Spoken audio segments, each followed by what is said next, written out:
মানুহে পইচা ঘটিছে, ইমান কষ্ট কৰিছে, সিহঁতি ভাবিছে ওপৰত লৈ যাম।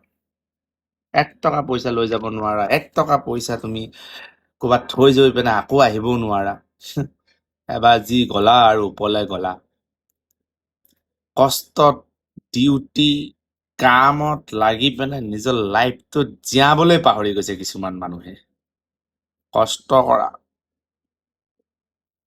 নিজৰ ফেমিলিটোক ভালকে থোৱা, একো নাই। কিন্তু নিজেই যে কষ্ট কৰি কৰি কৰি কৰি কৰি কৰি কৰি নিজৰ জীৱনটো জীয়াবলৈ পাহৰিছা তুমি। মান্থলি অহাৰ লগে লগে পইচাখিনি ঘৰত দিছা, মানুহজনীয়ে খৰচা কৰিছে, ল'ৰাটো পঢ়া শুনা চব কৰিছে। কেতিয়াবা দিল খুচ কৰি পিনে তুমি কেতিয়াবা হাঁহিছানে বাৰু?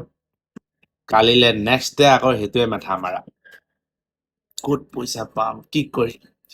অকমান সেইবোৰৰ পৰা অকমান মুক্ত হোৱা, আকাশৰ তললৈ যোৱা, অকমান হাঁহা।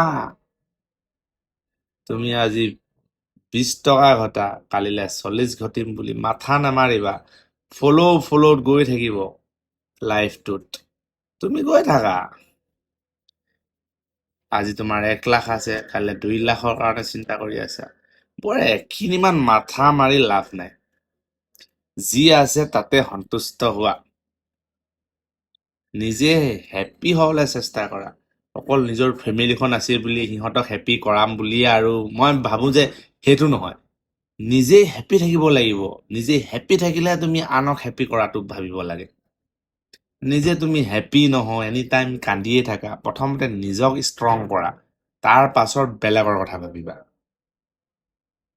তোমাৰ ফেমিলি এটা হ'ল বুলিয়ে নিজে ইমান দুখ কৰি আনক সুখত ৰখাবৰ কাৰণে ঠিক আছে ৰখোৱা, কিন্তু প্ৰথমতে তুমি নিজে ষ্ট্ৰং হৈ লোৱা। নিজে সুখত থাকিলে তুমি 50জন মানুহক সুখত ৰাখিব পাৰিবা। মই ভাবোঁ তেনেকে। But I am single, be happy. জয় জুবিন দা।